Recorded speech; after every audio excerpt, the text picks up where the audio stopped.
everybody, and welcome to episode 3 of One at a Time, lads. I'm here with Jin. Say hi. Hi, my name is Jin. And we are going to record commentary for a game we played. I was playing my Blacksmiths. And I was playing Butchers. Alright, let's get into it. Alright, so here we've got our teams laid out, and we've got plot cards. So for plot cards, I have Go for the Knees, Lone Striker, Fullback, Get Back in There, Dig Deep. Okay, won't touch the hair, stick to the plan, grudge match, hunker down, keep your chin up, and those were the 5 that I took. In lieu of any high cards, I wanted to take some cards that basically would just help me survive, essentially. See, it's funny that you were worrying about survival, because, so we tie the first roll, and I win the next one. I choose to receive. Yep. The last Strictly the Worst I was listening to was talking so much about how the kicker actually wins 60% of their games, or at least that second win they did. This is assuming that the kicker knows what they're doing. Also that the kicker isn't Ox. Yeah. I knew you were going to play Ox into this, and Ox does not, or I do not want to give an Ox team the ball. That just feels really bad. As an Ox player, I strongly prefer receiving, but I try to make do with the kicks when they're offered. I mean, you do get last activation, which is nice. Yeah. For certain models, I think.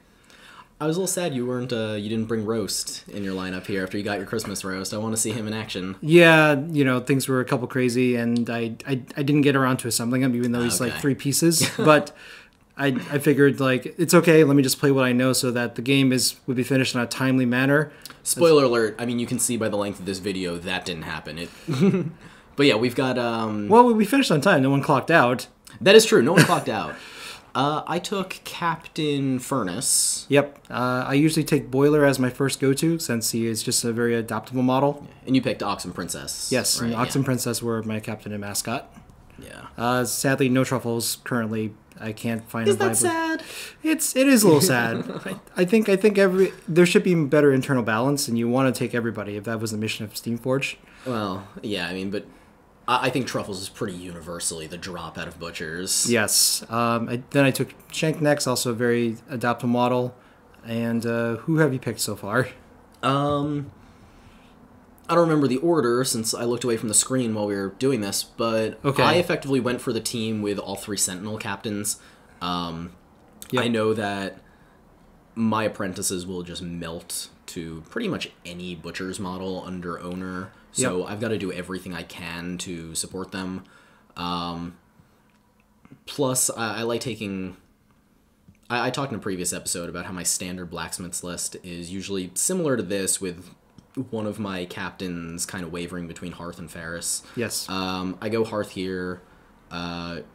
Besides giving out Sentinel, she can do a lot with not a lot of influence. Especially when her legendary is still in play. She just offers such a threat. Her big base is good for offering a bigger area to protect models. Did you meant to say Furnace or Hearth? Because you definitely took Furnace in this match. Right, I didn't take Hearth. I took Ferris instead. Good. Okay, yeah. I misheard you. Sorry. Yeah. And I opted to take Vet Gutter as soon as I saw all the captains because of the high amount of Sentinels. So for the additional armor piercing. Yeah. And finally, I took, for any lack of better choice, I took Original Brisket, just so that I have a good kicking model of some kind. And my team's mostly male, so that's pretty good, because aside from the Masters, Captain Furnace, then I've got Anvil and Ferris, I also had Sledge, Vet Cinder, and Alloy. Yep. Yeah. Okay, so I believe from north to south, I had... Vet Gutter, I believe. Yeah, Vet Gutter was on the end there. Vet Gutter, then Brisket, then Ox, and then I had Boiler, Princess, and then the south is Shank. Yeah. Didn't opt to take Tenderizer because of the giant obstacle that's in the center for here, so it would make charging kind of difficult. Yeah, the terrain. Okay, yeah, I was wondering why you didn't take him. That makes sense. Yeah, the terrain definitely. God, the Longshanks terrain generator make some interesting tables. Four obstacles and 1 barrier. Yeah. It was in a V triangle pyramid shape. It was bad for Tenderizer either way. Yeah. Yeah. Their their proclivity to putting everything in a grid. So, Yep. yeah. Sam, if you're listening, I love the terrain generator. It's great, but if there was some way to make it so that things weren't in such defined grid positions, that would be awesome. Yeah, so I spread out with Alloy and Ferris kind of as my ball retrieval models. This turn, I have decided pretty early on not to go for a first turn goal and just use the ball for moving my dudes around, hoping to get an early advantage as far as takeouts go, just to swing the model count in the scrum my way. Because I figure, and the reason I played Furnace as my captain instead of Anvil, I need to go full aggro against Butchers. Turtling up is going to help to some degree, but their damage output is going to cut through my tough hide if I go Anvil. So I figured that the +1 tack from Furnace would help me kind of swing the tide if it came to that. Yeah. No real consideration for needing the 5 influence cap, right, for either? Like, there's never a point where you're actually going to put 5 on either of these guys. I very rarely end up giving my captain a lot of influence with Blacksmiths just because they're still not doing a lot of output. Like, the stars have to align for that to happen, or it has to be Season 3 when I'm playing Ferrite as my captain. That's fair. So here I'm just trying to kick it as far out as I possibly can. I believe you have Alloy at the very south. Yep, that's Alloy over there. Yeah, so I figured if Alloy had to retrieve the ball, that's even less of an incentive for you to actually get a first turn goal. Yeah, which I was okay with. I like putting one of my... So Ferris is nice just because we're high movement, and I like using Alloy and Furnace out on an end for their long kicks. Yeah. If I have to. Yeah, it's Alloy better than Furnace usually, so I don't have my tooled up model so out of position. Yeah. Though he can make the goal kick if he wants to. I mean, it's a surprising amount of thread range out of Furnace, actually. Oh, yeah. Absolutely. Yeah, so Alloy just snaps the ball off the kickoff. Yep. And we start allocating. Yep. I've talked about this in previous videos, how the Blacksmith's first turn, when receiving especially, is pretty static and pretty defined. I mean, Sledge and Cinder are getting their max cap. I put out just enough for buffs and a couple passes. And go from there. Okay. So for me specifically, Butchers, and especially in this Ox lineup, I follow a pretty easy standard thing. I put 4 on Boiler, I put 4 on Shank, and then everybody else I sort of allocate as I sort of see what the situation calls for. Very unlikely that Brisket is ever able to get a first turn goal, so I never really allocate too much to her. In this case, I just gave her 2 just to proc Dirty Knives, or throw Dirty Knives rather. Ox, I think, has... 1 on him, I want to say, just to sprint up. Just sprint, yeah, maybe toss a character play if he needs to. Yeah, and then Gutter just, I gave her 2 just in case to threat the charge. Threatening a charge is always good, yeah. Yeah, since that from her is just really scary. Yeah. Alloy passes over to Furnace, and then I'm doing the calculations for just how far Shank can actually threaten, especially assuming I get hit with some sort of range character play. Which is a lot. Yeah, so there's no way I can stay out of his threat range, so I figure, oh well, I'll come at least just go in cover in a place where I will have Sentinel later. If he wants to come at me, he's got to spend the most resources to do so. Yep. It's really hard to actually avoid Shank. Absolutely. But that's why he's actually a really good model to go last with, just because, the coverage is just so good. Yeah, plus with his dodges on his playbook, along with the damage, it's nice to go last, because even if something happens where you don't feel like you have enough momentum to go first, you can always dodge out to not at least make people use their advance to go after him and not be able to just retreat. Yep. So I just moved up the dog for my first turn activation just to eat an activation. You are going with... Ferris, yeah, and she's got 2 on her. She's quick-footing Cinder, which I accidentally put the token on Ferris there. I noticed my mistake in a second. Cinder already threatens pretty far, especially with the ball. Quick-foot just makes it... Because I'm nervous that you are just going to... Since I put my 2 output models on the same side of those obstacles in the center, I am worried about you kind of just running everyone to the opposite side and denying me options. So the quick foot means at least Cinder's going to be able to get there. Makes sense. Yeah. And yeah, we figure there with the ball, she threatens now 16 inches. Yeah. So Gutter is safe at least now because she's not directly across the line. That's okay. If honestly, like part of me was hoping you just charge Gutter anyway, just because like it would just be drastically overextend. Which I don't think you really do. But I think whatever was going to happen, like she was going to get the charge off. I just have to be willing to eat the charge and just deal with it the next turn afterwards. Yeah, my same thought with Shank. Yeah. All right. So Boiler here? Yeah, Boiler usually gets 4 because it allows him to sprint, and then he can throw an axe and mark target, which are all very, very, like, substantial things that can happen during a turn. Proccing the damage so that Shank can go in, with the damage target. Plus the mark target. Plus the mark target itself can also, all these things are great. So here we go to move him in. So he's able to grab cover. So, in case anyone actually goes to attack him, he gets a little bit of defense. But unfortunately, as you'll see in a moment, I end up whiffing both my axe roll and my mark target roll on Blacksmiths, which are not the hardest hit, but I think I'm hitting the apprentices. So defense 4. Yeah, so I rolled a bunch of 1s and 2s and whatnot, so did not start the turn very well. Yeah, Alloy remains untouched for now. Yeah. The debate here is who to tool up, whether it's Furnace or... actually, no, first it's a pass, and he passes over to Anvil. Yep. I do opt to tool up Sledge rather than... I think I usually prefer to tool up Cinder, but I didn't want to put him that far out. I wanted to move him over so that in case anyone went after Alloy, he would get Sentinel. So Sledge gets the tooled up this turn, which...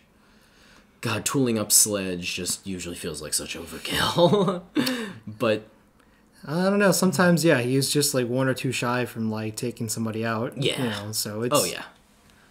Absolutely. Any apprentice model that gets tooled up is not super bad. I guess Alloy would probably be the one to actually be wasted on, if anything. If you've got the setup on him. He's got a Momentous 3 on something on his book. I want to say 4? 4 sounds right. I'm going to pull up GB Manager. No. That might be a good thing to actually have up. Yeah, not super important now. We're measuring stuff out. I can't tell exactly what you're checking. Someone's threat range. Yep. I think it might be Briskets. Yeah, because at this point, I have to activate more people, and I'm still saving the Gutter charge at this point for anyone else that moves up. So in case, since both your apprentices are on that side of the field, the same half as Vet Gutter, I was waiting for one of them to move up before I move Vet Gutter. Yeah, just hoping I commit one of them early. Yes. Which I don't like to do. I like to save those 2 for last, not... Just because if they're upfield, they're away from my Sentinels, they're fragile. I typically... If I'm able to get them both upfield turn 1, which usually feels pretty good because I'll be able to guarantee a kill... early on, and probably enough momentum to go first. So Ox just moves up there in cover. Yep. So I pretty much always write off one of them as dead. Yeah. And the other one, I'm usually feel good about being able to get back into safety, top of 2. Yeah. So especially in a Butcher's match, I feel like, you just have to accept casualties. It's going to happen for either one side or the other. Oh, yeah. Oh, yeah. It's just mitigating when they happen. Exactly. So... Immediately, if I could go back and redo this, I would probably not have put Ox quite as close to Boiler in this case.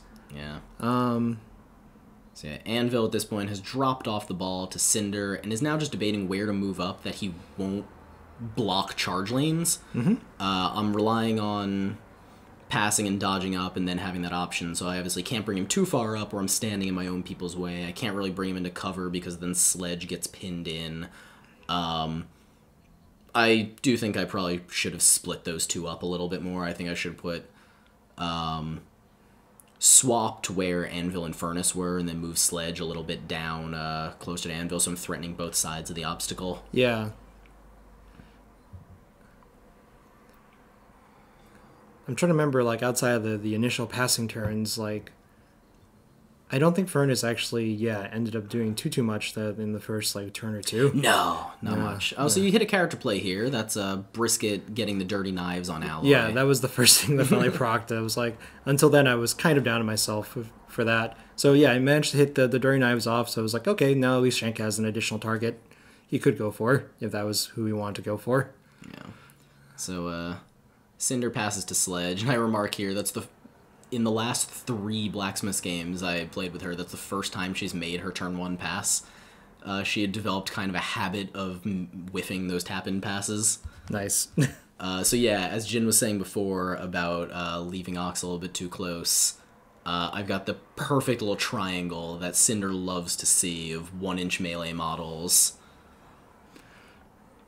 So she charges Brisket. Nice to take the opportunity to do something against Brisket when I've got a female doing it. You declared the defensive stance. I did, yes. Just so that we can get back up to that 5-1, which is, pretty fairly hard styling to hit, even if you're, like, Scary Apprentice Blacksmiths. Yeah, and rolling 10 dice here, you're expecting me with the armor maybe only get 2 net hits after armor. Yeah, so, like, I accepted that, like, everyone's just going to take 3 damage and burning. Yeah. At this point. It's just, like, how much does Brisket get taken off? And I think you rolled pretty well. My dice spike there, and I'm able to hit the momentous 4 on 5. And, Yep. So that's already 7 damage to Brisket, which is more than half of her health. Essentially 8, because you count the burning at the end as well. That is true, So she has a pool of 12 hit points. So that's 2/3 of her life gone, buddy. Yeah, and so being able to put the little bit of damage on Boiler and Ox, plus the burning to slow him down later. Yep. I'm feeling pretty good now. Yeah. I take the second swing on Boiler, and I believe, and do 1 damage to him. Yeah, I at this point, I'm looking at Brisket and going, okay, she's had enough for now. Sledge still has a chance. Right.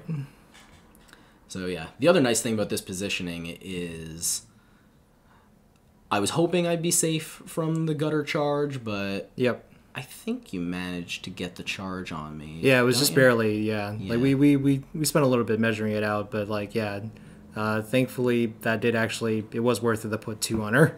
Yeah, someone with sweeping charge, it's always worth it to put 2 on them. Fair enough. Yeah. Free damage is nice. Yeah. Although, actually, no. It looks like you don't charge. You sprint to stay in cover.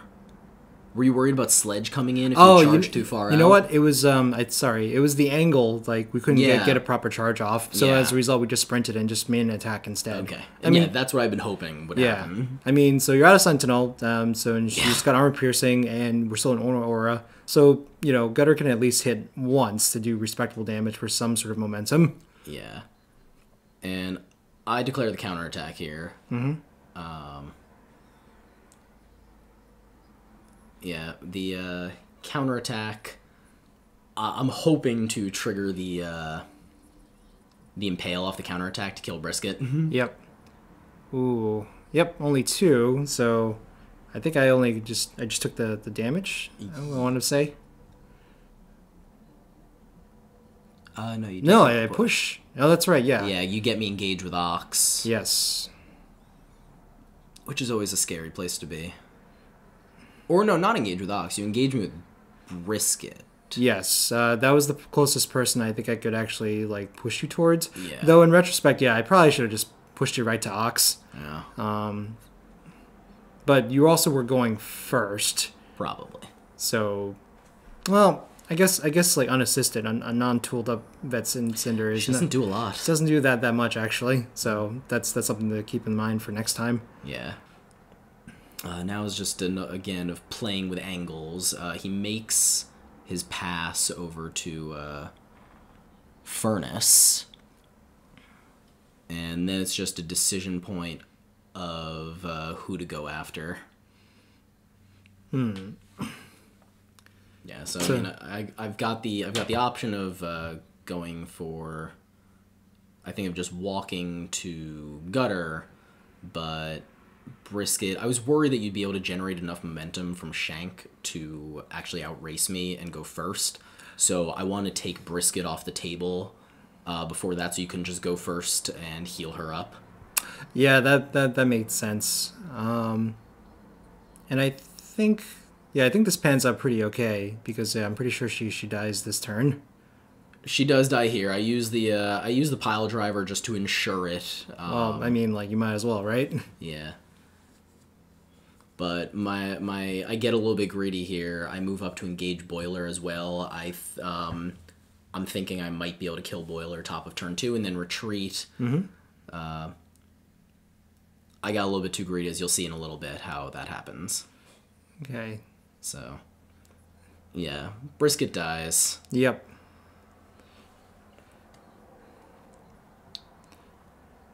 And then I've got one attack on Boiler, I believe. Yep. Which makes sense. Or no, I don't, actually. Because I had to sprint to get there and then attack, plus the pass. Oh, yep. So, yeah, that was all 3 of his influence in that case.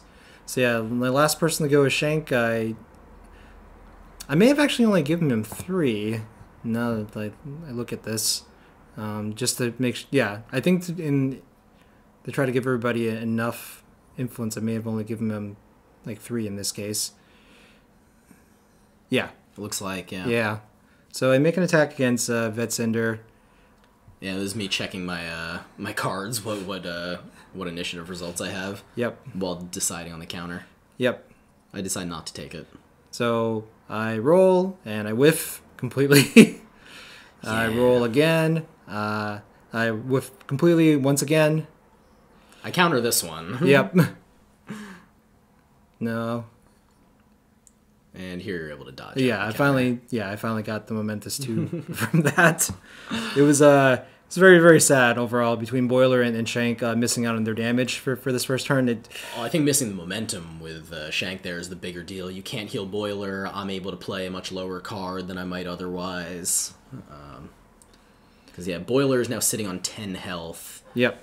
Which, if I didn't overextend a little bit, I wanted to engage him so that I could try to kill him early and get back to safety. Yep.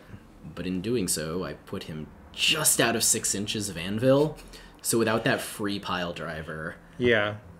I mean, in retrospect, could you have gotten the pile driver? Let's see. If I had... I could have left him back and still killed Brisket, but then I would have had to walk up to Boiler. So if I killed him, then he would be sitting there out in the open. My plan was to be able to do that and then come back. Oh. Yeah. Okay. But I play Go for the Knees, and you play... What do you play? This is Keep Your Chin Up. Keep Your Chin Up, yeah, the free heal. Yep. So for sure you're going first. Yeah, and Sledge gets the +1 tack. Yep. Just try and make this happen. Yep. Yeah, so there's a phrase that I like to use when describing how I always feel playing against butchers, and I describe it as feeling like I'm sprinting downhill on a hill covered in gravel, where I've got to do everything I can and just maintain momentum, and just keep going, because if I slip up, I'm immediately having my entire face torn to shreds. And at this point, I feel like I've got my feet kind of under me. Yeah. It's sometimes more like you're running through a field of knives with like little gaps in between trying to find your footing. At the end of the day, it's kind of the same thing, right? Yeah. But, you're in a pretty good spot. Like, everybody is burning, essentially. Yes. At this point. So Brisket's just coming back. I just opted just to put her into cover. So she wasn't going to do much this turn, so I knew I wasn't going to allocate very much influence to her. So in this case, I was like, all right, we'll give Ox a pretty beefy stack. I may have just given him 5 outright, actually. Oh yeah, because I didn't allocate any to Cinder. I pretty much just wrote her off as dead. So you've got a big juicy target there for Ox. Yep. And you're able to kind of give your guys their optimal spread here. Yep. And your people are way too closely clumped for me to be happy with, because clumped Ox teams are scary. Well, it was great last turn when you had the Vetsender charge. Oh yeah, it was great then. Yeah. Alright, so we start with Sledge. Yeah, so without that free pile driver, the only way I see to do 10 damage is to pay for the pile driver here. Hope I get 2 hits before the pile driver. I'm rolling 6 dice due to the gang up canceling the cover, and then the +1 from there. So it's not outrageous for me to get this. But he was off from getting the momentous 6 there. So he takes the 4, and now I've only got 1 influence left. It's theoretically possible for me to hit that 6, but extremely unlikely. I do bonus time it, just, hey. Why not, right? Stranger things have happened. Yeah. I mean, if it works out, it's a huge swing. Yeah. Yeah, because, only with 6 dice, only needing... I would have needed 3 successes before armor so for that to happen, but... Yep. So, once again, I was 1 off from it, so take the other momentous 4. Yep. Leaving Boiler on 2. 2 health. Yeah. And... yeah, then he retreats, and because he was out of 6, he's not able to get back to Sentinel either, but Anvil hasn't gone yet, so he's at least pretty close. Yep. I think in this scenario you'd allocated nothing to Cinder, right? I didn't, yeah. Yeah. I knew one of them was going to get to go and do something. So you've got this whole stack on Ox. Yep. And Cinder's going to die. Spoiler alert. Yep. No one survives Ox with that much influence. Well, sometimes I let them live. All right. So, at this point I'm trying to figure out, like, who I want to go with. Let's see. So I think considering Ox is burning, he's got like 3 inches of movement that he could do. So I'm thinking that actually since Cinder doesn't actually have any influence, so it's like, okay, well, if I actually just want to walk around Cinder and not actually just kill her with Ox outright, that's completely fine, actually. Yeah, it gets your owner aura further upfield, lets the rest of your people, if I decide to hang back, you can come into me and still have your damage buff. Yeah, exactly. Since Cinder has no influence and Sledge is already gone, there really isn't anyone that you have that can actually output the amount of damage that would actually make me think twice about, like, moving closer into your team. Yeah, you do sprint there, which I thought was interesting, rather than just clearing the burning. My assumption was that, like, it's like, oh, well, someone can just knock him down or, like, can put burning on him right back again. So I figured it's like, well, I don't really need that much movement right now. Mm-hmm. I just have enough to move him up and to just do some damage. Yeah, and I did declare the counterattack here. Yep.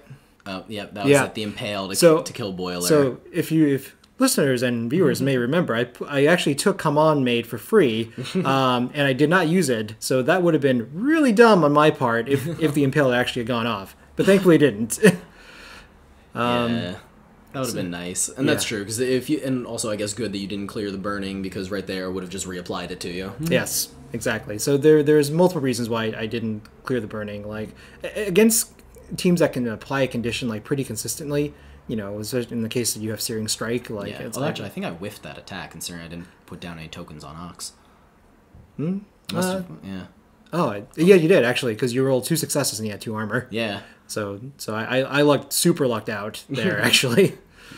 Yeah. There goes Cinder. Yeah. So Ox, true to him being the owner, he just, with 4 influence, only 4 influence, just downs...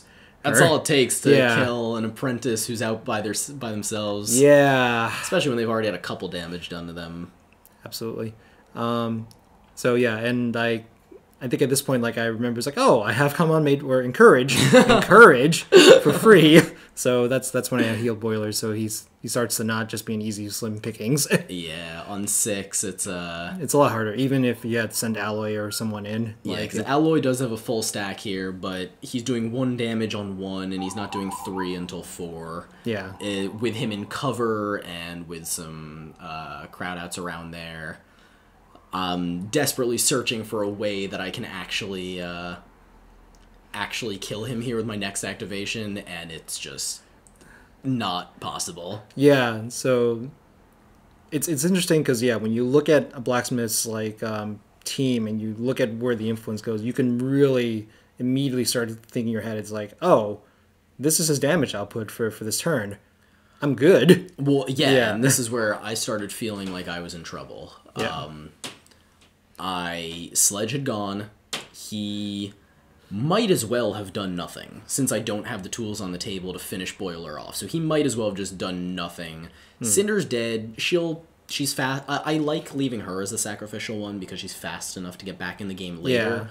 But with the rest, I've got... you can't see it behind her base because it's on the other side, but Ferris has 1 influence and Alloy has 4. So I certainly have a goal available to me if I want it. Sure. But the rest, it's going to be a little iffy.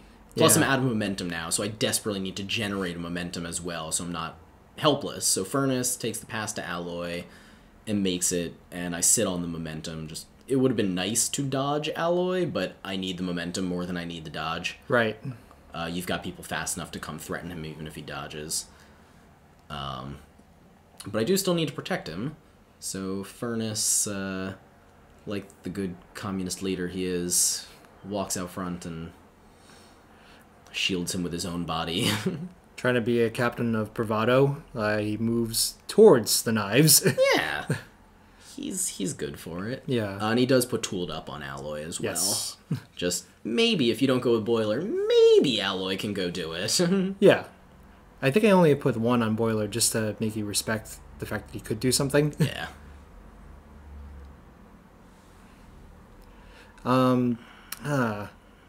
So yeah, after that, I'm thinking back and forth, it's like, okay, well, I don't think I can possibly stop the goal, per se, but I possibly could get Gutter in there, so that would at least, hamper, or at least make it a slightly more difficult proposition. Mm-hmm.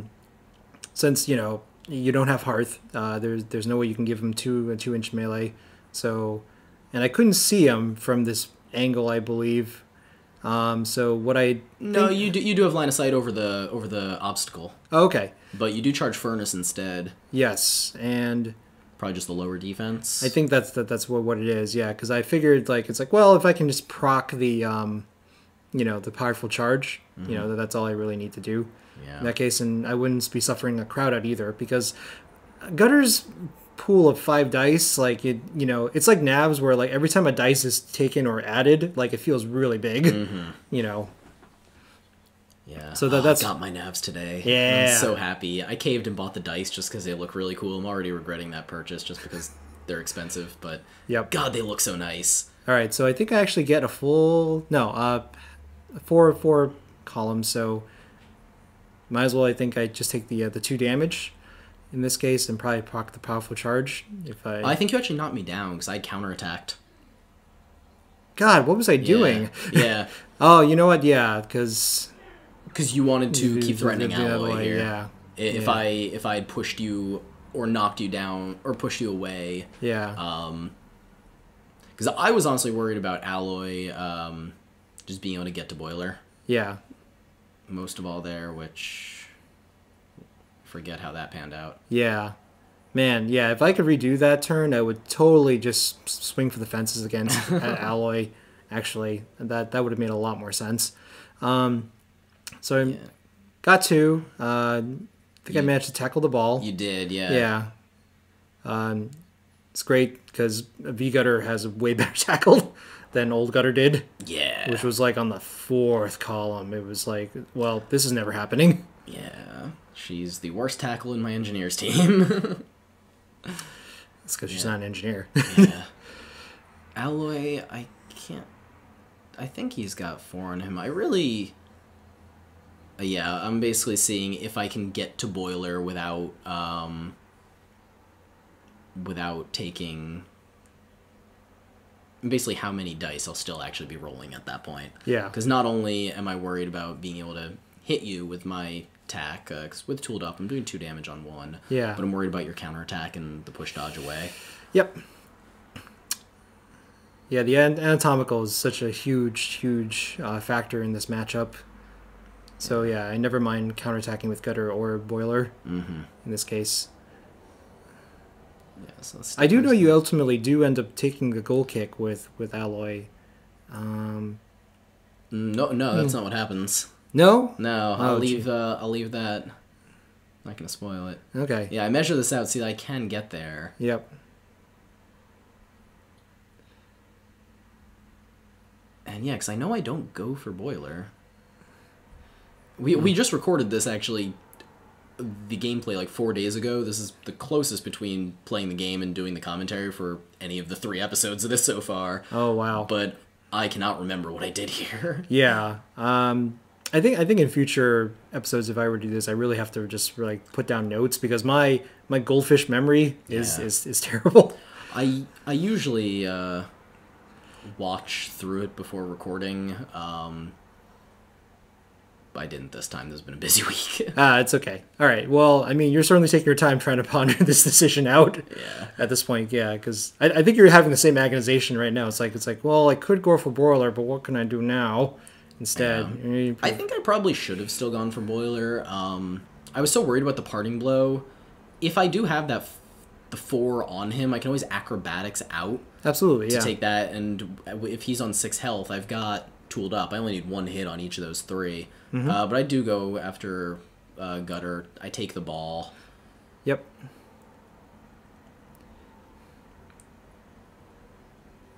Yeah. Yep. And that's enough for your dodge, I think? No, I just take the 2 damage. Okay. Non-momentous. Okay. Figure if I can put a little bit on her, she's in a spot where Cinder can threaten coming back on. Oh, yeah. Potentially. That makes sense. Especially since I have Get Back in there in my hand. Ah. Yeah, here I take the dodge. Yep. Which does leave me still engaged, because you're 2-inch melee. Yep. But, yeah, I was hoping I'd get in tap-in to past Anvil. Do not get tap-in, but... I think you still make the... No, I fail the kick. Oh. Because I just assumed that every pass you did was, like, a super on point. Like, that was only 2 dice. Yeah. Yeah. Yeah, it actually hits the obstacle, because I'm right up on the corner there. Oh, okay. So it just stays... Though I think you ultimately decided to leave the ball free. I do. Yeah, so that way that someone else can pick it up later. And it was a good decision because I don't think anyone really could have picked it up without a huge amount of investment. Like, yeah. I check here. I'm worried about Shank coming in, yes. But the positioning, just he doesn't have a place to stand if he goes in like that. Yep. I think there might have actually still been a way for him to do it, potentially with getting dodges off his playbook. I think, but it would have been. I think it probably would have been kind of a waste of his talents. Yeah. Yeah, because I was kicking myself for taking that extra attack against Gutter before I kicked, because I really didn't need to. I could have just kicked first, and then I would have had the influence to try again. Yeah. Because, yeah, the flow chart would have been much easier for you, yeah, if you had kicked first. Yeah, but I do leave it there. I heal myself. I desperately wish that I could drop the ball on a Back to the Shadows, but I can't, because that's just during my activation. Sigh. Yeah, but I do kind of nestle myself in. Or I try to nestle myself in there, but there's not a big enough place for me to stand in the 4 inches I can go. So I just go backwards, try to hide. Yep. It's pretty reasonable. I don't think you actually left him in cover, actually. I didn't. I went for distance. Okay. I just went for raw inches. Right. Yep. Making sure that a 40mm base could still fit through there to get the ball. Yep. See, so at this point, I think I'm opting just to go with Boiler just so that we can just get a heal off. We did get a bunch of momentum from the takeout from Cinder. Mm-hmm. Oh yeah, you're flush with momentum, and where my influence is allocated, you don't really have to worry about me threatening you with it. Yep. So yeah, this the bullying of Furnace begins. Yep. So we just walk up to good old Furnace. I think we get 3 altogether, so that gets us probably a momentous 3 damage, I want to say. Yep, momentous 3 damage due to the owner. and with me knocked down, you having anatomical precision. Yep. Yeah. So yeah, Anvil had 2 on him over here, so he has to come get the ball. Anvil, I like giving him 2, just knock down, singled out. Yeah. Easy 2 attacks if I have to make it. Absolutely.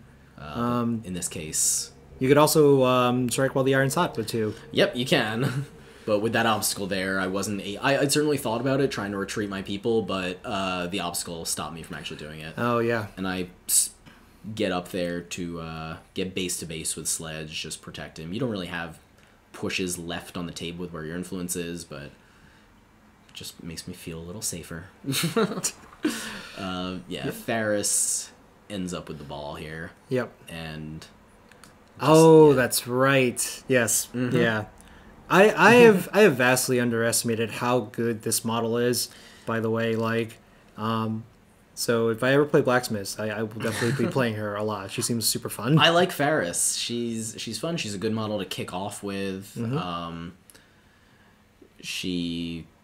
If you want to go the full football bunker kind of thing, she can do fun things as captain with her legendary. Yep. Of just making this little clump of models that are all protected by Sentinel and have crazy kicks. Yep.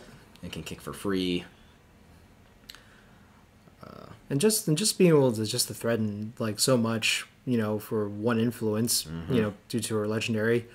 But then a subsequent turn afterwards, 2 influence is all you need to just do crazy stuff. Yeah. And she's actually my last activation here, so yep. While I'm usually reluctant to take a goal in a situation like this where Shank still has so much influence, yep. Keeping the ball on her is even more risky, just because who knows what I'm going to get to do next turn. Yeah. So yeah, I sprint up, pop legendary. Brisket had just kind of moved up into cover. She didn't heal herself. She's still sitting on the 5 that she comes back with. No, 6. 6, yeah. It's pretty abysmal. Yeah. So Ferris, this is the first time I've ever actually used the give it a whack kind of deal where I drop the ball and kick from there. I usually just rarely need to. I was hoping I could get in a tap in with that. I don't, but she gets the goal anyway. The legendary bumping her up to a 3-8 kick is pretty nice. Yeah, it was just out of tap in for it though. Oh. Yeah, that's nice. I never even thought of using it in that way to actually just extend, rather bridge the gap between the models that you're trying to kick to. Yeah, it gets you an extra 2 inches-ish, the inch and then the slightly more than an inch width of the ball. Yeah. So it effectively gives her a 10-inch kick on legendary turn, or an 8-inch kick normally, as long as she's unengaged when she makes the kick, so she can actually drop it. Yeah. Man. Yeah, I kicked it out there because I figured, Princess could still go and she can go get it. And so if you wanted to pry the ball off of Princess, you have to attack the dog and cover. And run the risk of triggering Love Creature. Yes. All things I was thinking about. But probably the better play would have been to just put it, in the middle towards where Shank could have possibly have gotten it. Just so that, I probably had more options of where to actually put it. Because right now, you have a couple of very strong apprentices that are coming off the field. Right now, just Cinder's the only one that's dead this turn. Yeah. She's worth 2, in my opinion.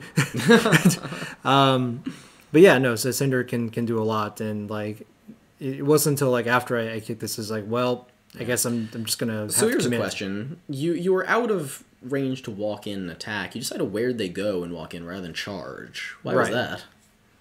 Just so that I can get more distance. Did you need the distance? Not really. Yeah, because I was wondering why in that case you wouldn't just charge, especially you're going after. My people were very low defense, so a defensive stance doesn't really make it that much worse for you. Oh, I think what it is, I just took a quick gander and I didn't think I had the charge lane, but but if I'd taken the extra second or so to really just pass it out, I probably could have made it. Okay. Yeah, so that was probably a blunder on my part. But the most important thing was, I think, also was that doing the where they go and the jog gave me enough inches that I can just put them wherever I wanted. Yeah. And I wanted to make sure that I can engage both your models and also have room for Ox to be able to fit in as a 30mm base. Gotcha. Makes sense. And yeah, you're attacking... Furnace, I believe. Yep, you're attacking Furnace here. I had to wait to see where I marked the damage. Yep. Yeah, because Furnace, I mean, despite being a master and having his high health pool... Yep. And 2 armor and in cover, he's still knocked down. He's still up against butchers. Yep. I mean, Shank doesn't have atomical, so I'm still minusing a dice, and you're still getting 2 armor out of this. Yeah. So it's, I can't do that much damage to you as Shank. Yeah. It looks like over there you go to engage Anvil as well. Mm-hmm. And yeah, I'm out of activations at this point, so... Yep. So we just move the dog into cover. Maybe... I was moving to the dog that way because...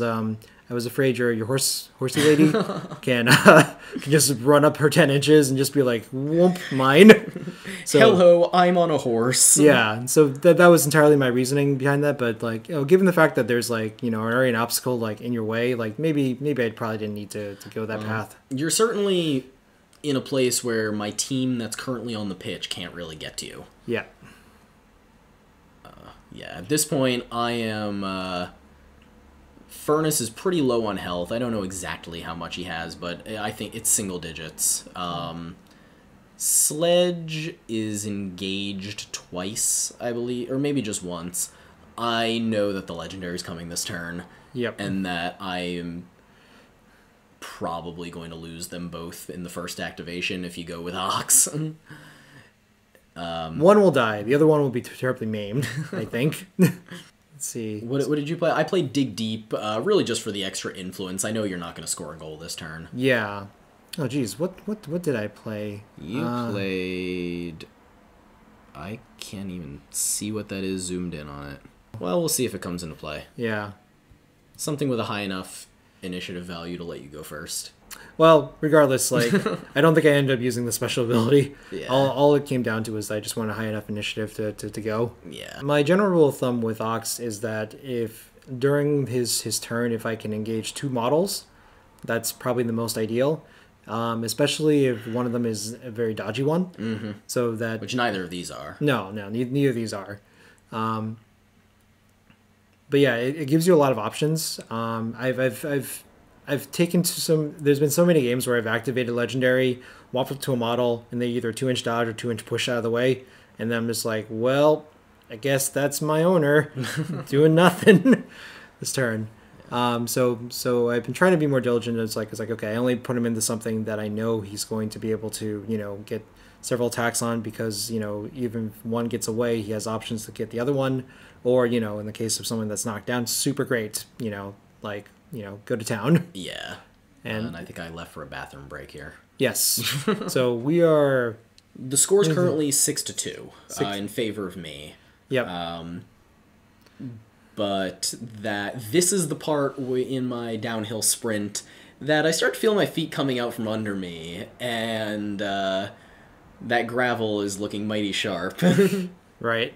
Yeah, this is a interesting turn because it makes it definitely I know a lot of people talk about it's oh well, if you can just control the match, very well, there's really less meaningful decisions you need to make to just carry it all the way through. But this turn was explosive, I think, in terms of yeah, it's just stuff just happening. We'll avoid spoiling exactly what happens here, but before anything even happens, the writing is on the wall, and enough that I'm in a position where I don't feel like I have places that I can put influence where it'll get used. Yep. Yeah, because any influence you put up is essentially well, what targets do you want to paint on your models, right? Yeah, you've got Ox fully loaded, and Shank is fully loaded. Gutter might be... I think I spread out between Gutter and Boiler. Yeah. Again, I gave 2 to Gutter just so she can threaten the charge. Yeah. So Cinder's coming back in on the side, yep. Out of threat of Gutter, because Cinder's only coming back in with 6 health. Yeah. Which is very easy to do in one charge plus 1 attack. Yep. From Gutter. Yep. So. Which is, I think, the influence I gave her at the time. So you were super aware of that. Yeah. So yeah. She's there to try to get the ball from the dog. Yeah, which is the correct decision. Oh, it's the only thing I can really do. I mean, I've got some influence out there, but yeah, again, you decide to sprint him in rather than charge. Yep. Which, I don't know. Knowing that you'd have to spend the extra thing, I'd probably charge. Yeah. But although I guess you do go in around the curve of the base to get closer to cover, so you couldn't have made that charge. It's weird because like at times I feel like the charges are just very limiting. So sometimes I just sacrifice it just for better positioning. Yeah, I mean that's the right case in a lot of here. I think when I've got such low defense here, I don't know. Yeah, getting closer to cover was certainly nice. Oh, and yeah, this against 2-1 because you've got him, lads. So I think I may even have taken the non-momentous 5 and the butchery. I think here. I don't think you get the butchery there. You do take butchery later, but you do one-shot furnace from what he has left. Okay. Oh, that's right. Yeah. So that was the full playbook, and I think that was for momentous takeout. Yeah. Yep. Yeah. So here's where I do something really stupid. And declare a counterattack. Mm-hmm. Let's see, as the viewer, if you can figure out why that's so stupid. Because I certainly don't realize it yet. Yep. Futures Act says you can't take it back. Yeah. Yeah, so here's where you're asking, and this is where I realized that with you in cover and me engaged by Shank, I'm only rolling 3 dice against a 3-2. Yeah. And my push is on 2. Oh, yeah, yeah. So at best you can knock me down so that it would have to spend some... Nope, I can do 2 damage to you. Oh. That's all he has on 1.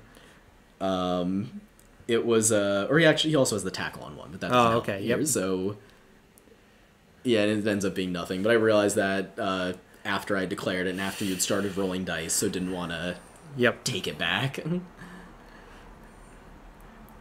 All right, so we rolled like not so great on this attack, but it's enough to slowly put a bunch more damage here and there. Well, this is where you take the 3 damage. They ain't tough. 1 damage off the playbook, plus owner, plus legendary. Yep. So you've now taken away both of my armor points. You've negated Sentinel. Yep. And I think Sledge is feeling the hurt. Yep. Yeah, I think I ended the turn by healing Ox because he actually had perfectly 4 damage on him at that point, so it was like perfect. Yeah. Super grid. No, it would have had to have been 5 damage. 3 from the sweeping charge, and it was 2 turns of burning. Yes. Yeah. Either way. He was nearly at full health. Yeah. Sledge isn't quite dead, but he is on very little health. He's on 3 health, I believe. But, of course, I have to go with him now. But if I want him to do anything... But I don't have the momentum to heal because of my stupid counterattack, and if I attack anyone, they can just kill me with the counterattack. Yep. Take any parting blows, they die. Like, yeah, so he's super rough spot. Yeah. So I think this is you agonizing over that very point. Yeah.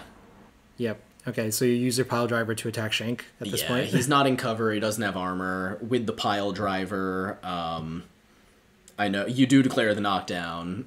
Or the counterattack, but I know that I'm pretty likely to get the 1 success I need with the pile driver to get the knockdown, so at least I don't die here. Yep. And then I can get a little bit more momentum to try to help a little bit.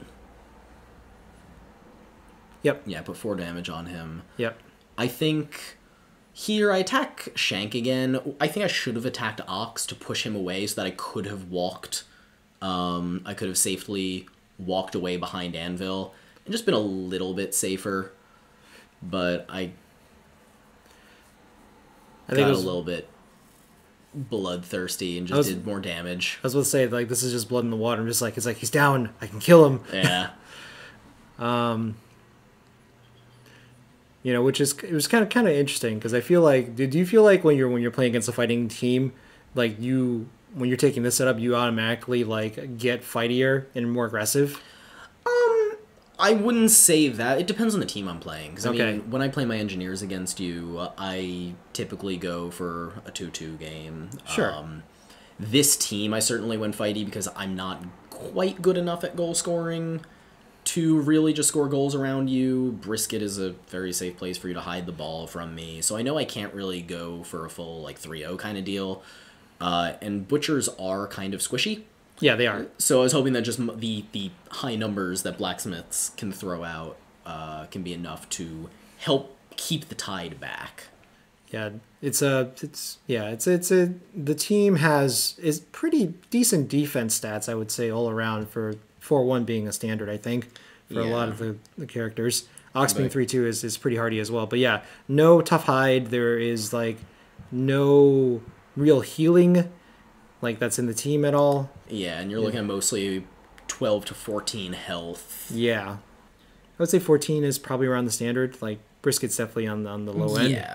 Yeah, since, I mean, your higher ones are Vedox, who you obviously can't take with Ox, Tenderizer, you don't have here. Yep. Boar, who might as well not have the 20 health that he has, because 3-0. I feel sad whenever I think about Boar.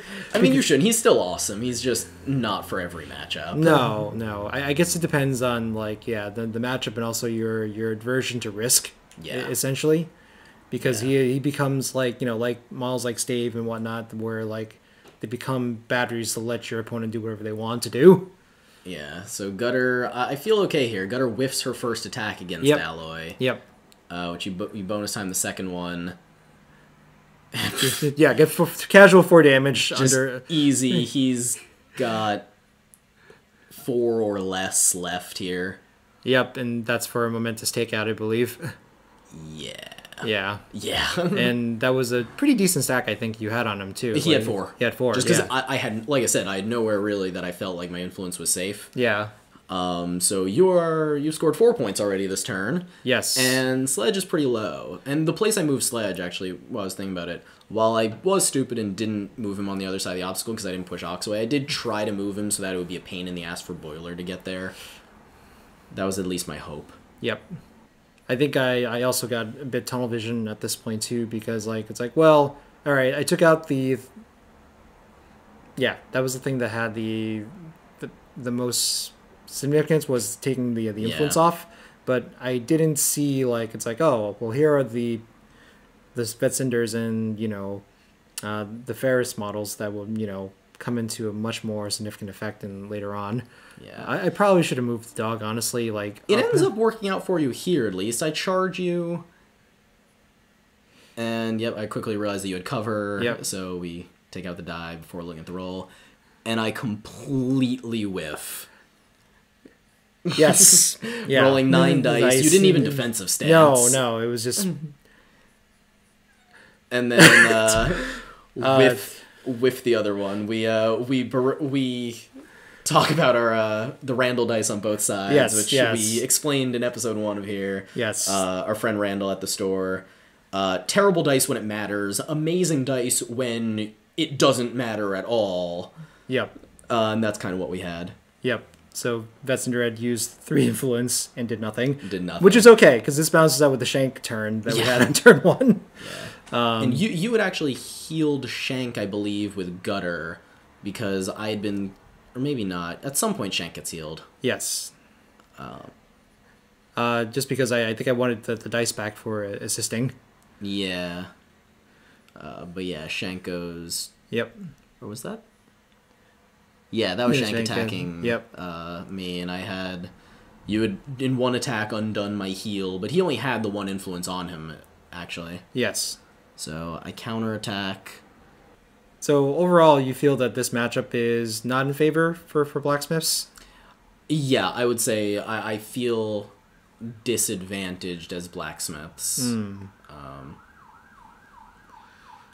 Oh no, so I don't know what I did with that counterattack. Maybe I did knock you down. Yep. Yeah, so here I'm attacking Shank. This is danger music playing.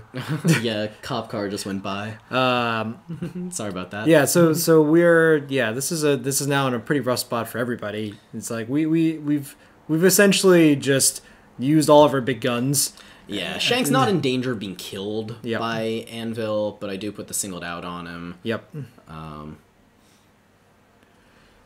And take the other hit, and this is where the push comes in to try to block Boiler off. Yes. Which is really good, because, yeah, like, otherwise that would have been a pretty significant activation for him. Yeah. It doesn't really end up working the way it did, but yeah, I do wrap. I get the momentous knockdown, the momentous double push. Yep. Yeah, because remember at some point, like, yeah, he was like knocked down like once or twice, like through the course of this turn. It was really annoying. Yeah, so Sledge must have done just another 2 damage with his counter. Yeah. So yeah, it wasn't significant. But the position does matter, because yeah, like blocking Boiler off and like not letting him just at him. Mm-hmm. That's. That was my hope. Yeah. Yeah, if I go here, then I make it so that you have to kind of go around Shank to the other side to get there.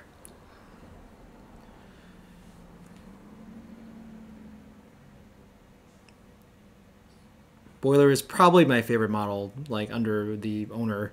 He's really good. Because you're essentially ignoring 2 armor. And under legendary, yeah. Yeah, during the legendary turn. Yeah. And plus crucial artery and yes. So I am happy that I managed to keep him away from the dog this game. Yes. The dog didn't really get to do what the dog usually normally does. Yeah. In retrospect, I really wished I had kept like the dog to just kick the ball somewhere. Yeah. Yeah. So I don't even manage to inconvenience you, because when you clear the burning, you're able to still just jog around and get there. The thought was good, though. Yeah. Like, yeah. I feel like a lot of players, they sometimes forget about the positional shenanigans you can do, like to just block gaps and like make that a much harder like preposition to actually like go and actually attack. Yeah. Yeah. I do declare the counter. Again, at this point, I'm resigning myself to losing the momentum. I've got the plan here of knowing that so many people are dying that this is going to be a good turn to use get back in there. Yep. Yep, 4 damage on him. Yep.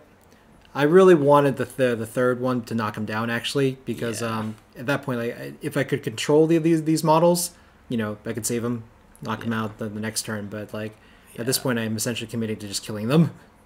Yeah, and I whiff my counter. I'm not able to push him out, because you weren't able to get base-to-base me, so I was really hoping for that. You whiff this one, but you've got one last attack, and I've got a negligible amount of health. Yeah. Yeah, I'm on 3 health, so you decide not to bonus time, because the bleed will kill me no matter what. Oh. Actually, then, yeah, I was going full throttle just to kill you then, in that case. I really should have just knocked you down, I think. Yeah. Because I think at this point, like, everyone's kind of essentially out of influence. Oh, yeah, there's no more influence left on the board after this. Yeah. But you, at this point, I'm on 3 health and bleeding, so even if you whiff this attack, the bleed kills me. Point taken, yeah. Yeah, which I brought up to you to talk you out of bonus timing it. Yeah. So, yeah.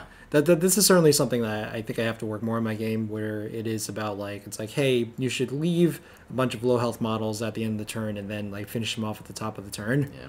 Which you did pretty well at the start of this turn with Ox. Well, I mean, like, no one was really down. I mean, at this point, like, I had a couple forks in the road, but it was like, I probably could have left Sledge or, you know, Anvil, like, you know, pretty close to death. Mm-hmm. Well, actually, no, I think I go in on Anvil next turn. You do go in on it, yeah. Anvil next turn, yeah. But for this one, I should have left Sledge alive, I think. Yeah. Yeah, and the dog just comes up, engaging me. Yep. So at the very least, that if you had to try to escape, you know, you had to hit a dodge, otherwise you take a really nasty parting blow. Yeah. Like, it's a real sick parting blow. Dog parting blows are scary. And I don't think I had healed her this turn. Nope. So she's still on 6 health. Yeah. I also immediately regret not healing Brisket. Or even it was also on 6 health. Yeah, it was also on 6 health. Like, because at this point, like, I think you were gonna go first. No, I do not go first. Oh, okay. Because you play Grudge Match, and I play Get Back in There. Oh, okay. And I had no momentum left at the end of the turn. Oh, that's right. So yeah, that's why. So I wanted, I had at least 2. So that means that as long as I play the Grudge Match, there was no way that you were going to get, Yeah. Did you assume that I was going to play a 6-up card? Going first wouldn't have gotten me anything. Oh, okay. With how the models were on the board. Yep.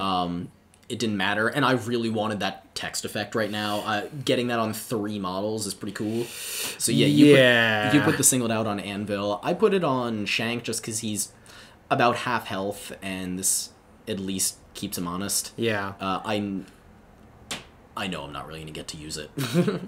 That's fine. But it's really significant, because like I essentially have now given you 3 models with +2 movement, Yeah. That's like 6 influence of Quickfoot. It's so good. On the other hand, there 2 of those models, I've got to be so careful with where they come in because they'll die to a stiff breeze if I put them too close. But that extra movement does help me to out-threat your people, especially Gutter. Yep.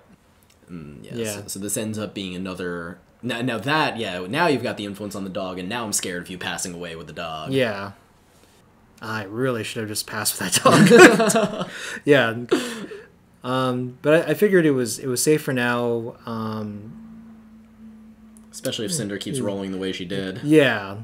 So between a 4-1 defense and the cover, I felt like he was the princess was in a pretty good spot, which is true at the time. Yeah. So I remember asking or checking the text on Grudge Match and seeing, is it non-captain or is it squatty? Because I really would have liked to put it on princess, but it's squatty. Yes. In which case I was like, I could put the single down on Anvil. Great. Yeah. Because usually he is a tough SOB to take down, even as butchers. Yeah. Like he's respectably defensive. Yeah. 2/3 with tough hide. Hide. 19 boxes. 22 boxes. 22 boxes. My God. Yeah. It's not enough. It's enough, Zach. It's enough against everyone but Ox. Yeah, so it's like I'm sorry, like it doesn't withstand the most powerful laser in the game. Yeah, I'm okay with that. And then so here's just me putting everyone outside of 10 inches of Gutter. Yep. Because she charges any one of them, and they probably evaporate.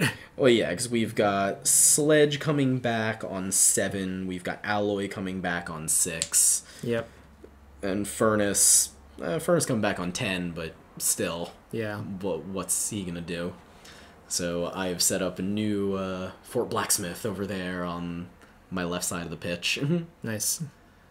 Yeah, so I'm debating, could Furnace just go back? And it's like, oh no, what's the point? Yeah, and I didn't think you opt to just bring him out on that side. So super strong flank from the bottom. Yeah. Oh, yeah. Yeah. I mean, it made sense. You had centralized all the models in the center, and the only thing you have is the dog, and the dog holds a possible 4 points that look really juicy right now. Let's see. Are you at 8 or 10 at this point? I'm at 6 right now. You're at 6 right now. I'm at 6 right now from taking out Brisket and scoring the goal with Ferris. You are, I believe, at 8. At 8 right now. You're at 8 because you've killed the 4 models that are over there on the bottom of the screen. Yes. Well, let's see. Does Princess have pushes? No. No, she doesn't. So no, she's straight damage. All the way through. Though, yeah, if you had gone first with Princess, well, I guess she couldn't have really kicked away given where she was. The ball would just hit the obstacle. But... Yeah. Oh man, I was just thinking now in retrospect, how cool would it have been with Princess to hit Rabbit Animal? That would have been sick. Yeah. So the Ox is going in on Anvil. Yep. I don't bother counterattacking. No. Yeah, in retrospect, I think I would have reallocated the influence so that there's probably a little more on the dog and on Brisket, actually, for that matter. Yeah, because you could have, if you had moved the dog around the side of the obstacle and kicked it, you wouldn't be able to get it to past to Brisket, but get it close to her. Yeah. And then at that point, with where my models are, I don't really have points on the table this turn. Yep. Because I don't even think you really allocate anything to Ferris, right? Ferris has 2 on her. That's 2. Okay. Yeah, I that was a bad habit this game with her giant base. I kept putting the influence on. Okay, so the other side of her. So yeah, that was enough deterrence for me to not kick to Brisket then in that case. Yeah. So yeah, Ox is just going in on Anvil, doing pretty respectable damage. On that one, probably not as much. But yeah, no, but you do throw butchery on him with one of these attacks, which had happened while we were talking. Yeah, it's just him just hitting a wall over and over again until it dies. Like, there's really nothing to commentate on other than it's a thing he did. Yeah. But yeah, the first activation, really you didn't have very much like on that side at all. Like, I really should have. Even with Shank, like I could have probably just like load him up with 4, got him out of there. Oh no, but you had knocked him down though. Yeah. That was so good, dude. Yeah, Anvil. Yeah. From full health, I think. Yeah. With singled out and being able to apply butchery early, not too surprising. Yep. So those are all pretty significant things, and yeah, like Boiler was too far out to help and stuff like that. So yeah, you're actually in a really good spot this turn now because like I'm not able to threaten anything except a giant meat stick. Yeah, it's certainly better than I had thought going into this. Yeah. Yeah. So I send Alloy up. Yep. And at this point, I'm actually not that afraid. Completely whiffed the first. I'm going for the tackle. Yeah. But Alloy feels safe because he's got the dodge on 1. Yep. So that I don't really have to worry about triggering Love Creature. Yep. But I do get the ball. And I learned my lesson from before where I take the pass before I make the other attack, just in case. Yep. Pass to Cinder. Yep. And make it. So she dodges perhaps a little greedily out to where she's still engaging the dog, but not engaged by. Yeah. I don't know if that was strictly necessary. Did you give him 4? Yeah, you gave him 4, yeah. Yeah. Okay. Oh, yeah, I piled all my influence on that side. He had 4, Sledge had 3, Cinder had 4. Yep. And Furnace looks like he's got none. Yeah. Tharis has 2. So that's 4, 8, 10, 13, which with my goal influence, yeah. Yeah, so I hit again, I just take the dodge. Yeah, just for some momentum. To get away from Brisket. Or not Brisket, Gutter. Because I sense. had actually moved him into her threat. Nice. And I heal him with one of those momentum. Yeah, so this is looking pretty rough for me at this point because now you have a goal lined up if you choose to take it. Yeah, which is risky because you are on 10 points. Yes. Right at this point, I'm a little bit afraid of you sending Boiler up into Ferris, actually. Yep. Which you don't end up doing, but yeah. Just because she was in range for you to do stuff. Yep. Or going with Gutter and just trying to walk over and Route 1 me and then make 2 more attacks. Although she might only have 2 influence on her. Yeah. I really need to make better use of Route 1. I mean, if it so rarely comes into play. But yeah, you decide to throw an axe at Alloy. Yep. So I figure at this point, yeah, if I can kill Alloy, it essentially like... When he's sitting on 9 at this point, since he healed. But the axe misses, yep. I believe. Or... Oh, no, the axe hits. No. Oh, no, the marked target hits. You bonus time that. So yeah. So in case someone charges, then, you can get there. Yeah, now he's in threat of Gutter. Yes. So, yeah. Which, since the axe missed, with me on 9 health, and Gutter does only have 2, so I can probably survive that. Oh, yeah. I remember now, like, after the game, I was so sad. Like, no axe hit, like, throws, like, hit. Because if the axe would hit, and the marked one... then Gutter would have probably killed him. Yeah. But, so, I move Furnace up, get the Sentinel, and pop Legendary. Yes. So, try to... Yep. Make sure that if you go into Alloy, I've got 1 more arm, or I've got 8 point of armor because the anatomical. I've got the gang or the crowd out. Yep. And at this point, like I was thinking about going with the dog, but I realized between like 2 models crowding him out that there was no way he was hitting his tackle, unfortunately. Yeah. So I was just like, all right, well, hand is forced. Got to go in a gutter. Maybe I just hit everything, and like it'll work out somehow. Yeah. Like I really needed like everything to hit. Yeah, and I do not defensive stance here. Yep. Just with the 9 health. Yep. I need my momentum for later. Yep. And bonus time it. Try and hit like a bunch of 4s. Which I actually do pretty well. I think you actually wrap. I do actually wrap in this case, yeah. So that's a 3, 1, 3, so that's 7 damage. Pretty respectable. Should have put more influence on gutter because I don't think I get anything else after that. Yeah, that was it. That was 2, yeah. Ally's sitting on 2. Which... Yeah. If I put like 2 more on her, she probably could have finished him off, and that would have been the game. Yeah, maybe, because I definitely would have defensive stanced if you had more influence. Oh, okay. Fair enough. I mean, not defensive stancing there almost cost me. I probably should have done it there anyway. Yeah. Just to be safe. Yep. Just with the dice spike, but I figured I needed the momentum for the rest of what was going to happen. Absolutely. Yeah, so right now I feel like my best way of protecting him is just killing the dog. Yep. Which I end up with the same thing of what happened with Boiler. I just buy the attack first. You got 8 health this time, but I'm rolling a bunch of dice. So on the first attack, I just get the momentous 2, and now I need that 6. Yep. So buy the pile driver, take the attack. Yep. And with the 3, that's enough for my momentous 6 to kill the dog. Yeah. I thought you were attacking gutter for a second. But yeah, that was all my dreams of being able to engage Cinder. Because even if I had engaged Cinder, that probably would have helped.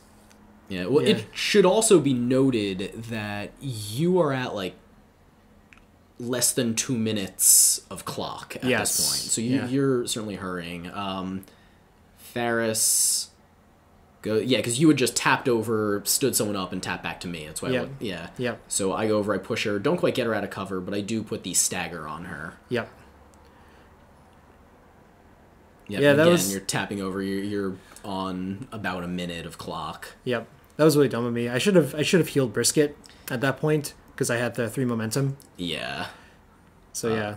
Actually, I should have just spent all the momentum to heal Brisket. Because at this point you're at 9. You're at 7 points, right? I'm at 7 points. 7 points, yeah. So even a goal wouldn't actually win the game for you at this point.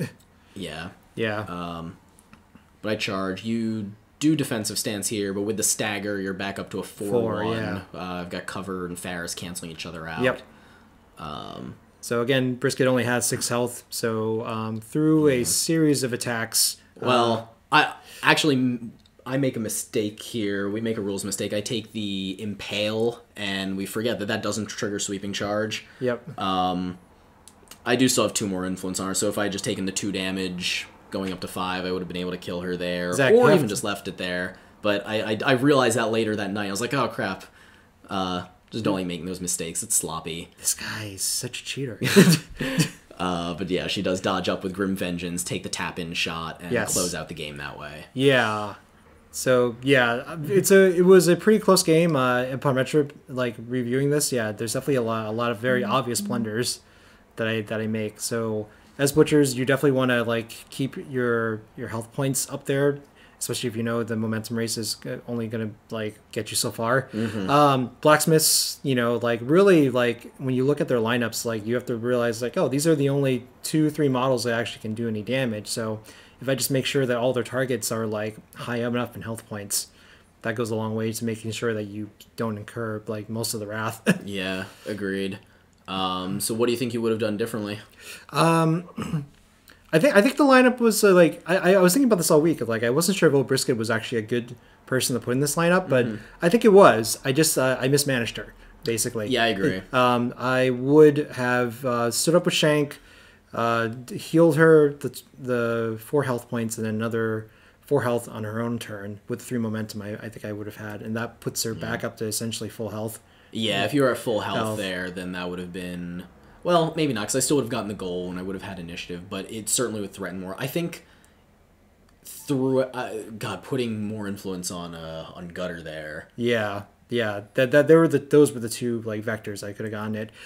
I put the full stack on Ox because I got greedy for the anvil kill. Yeah. Which, yeah. Well, I mean, you needed 2 kills. That's true, yeah. At that point, yeah. So to get there, and I think I should have healed Alloy there.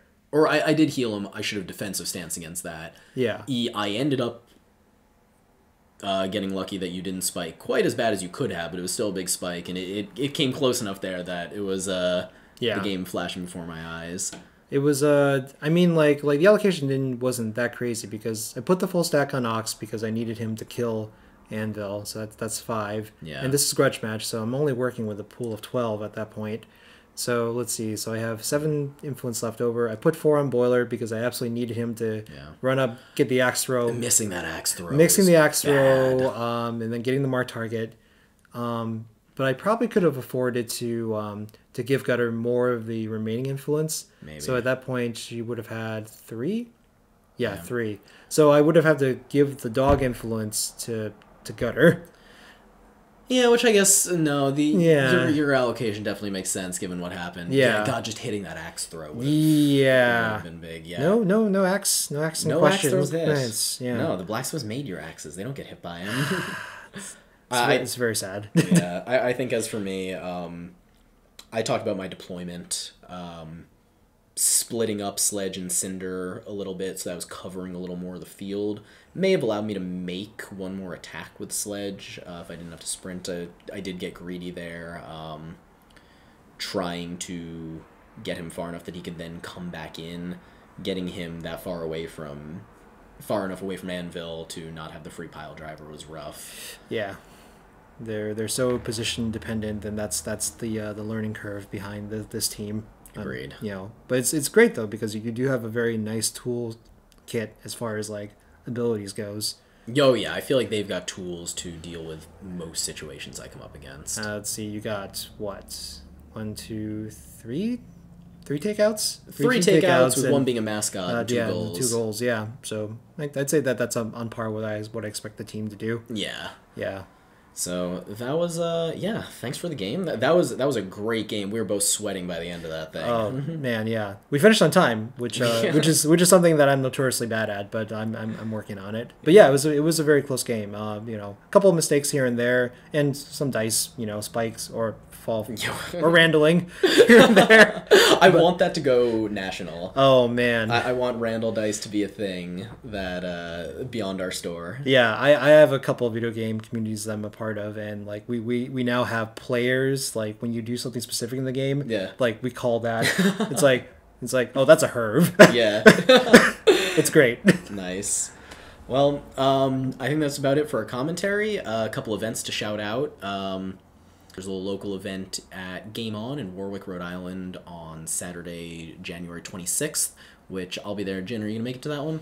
I'm gonna try, but we'll see. Okay. I am putting in. I'm interested. Then February 8th, and that weekend we've got Captain Con. Everyone should come to that. It's the same weekend as LVO, but we have more people. We should have Western U.S. Nationals at the Rhode Island Captain Con. Steamforged, guys, come on.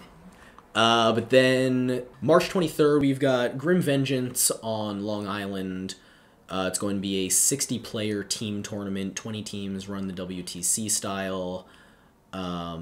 We've got 3 teams officially registered so far. I know of 3 other teams who are put together, just haven't gotten their registration in. It's going to be a blast. Jin, us, and Randall have a team put together for that. Yep. We're going to go try to represent Connecticut. Not Long Island. Not Long Island. Screw those guys. No, but that's going to be great. Hopefully turn that into a premier type event that we're able to run year after year. So I really hope to see you there. There's a Facebook page and a Longshanks page that have information for registration, as well as a spreadsheet that you can use if you want to come but don't have a team, where you can find additional team members. So go on there, find a team, come out, kick some ass. Yeah, Jin, thanks for coming. Thanks for playing. Thank you, Zach. Hope you everyone enjoyed.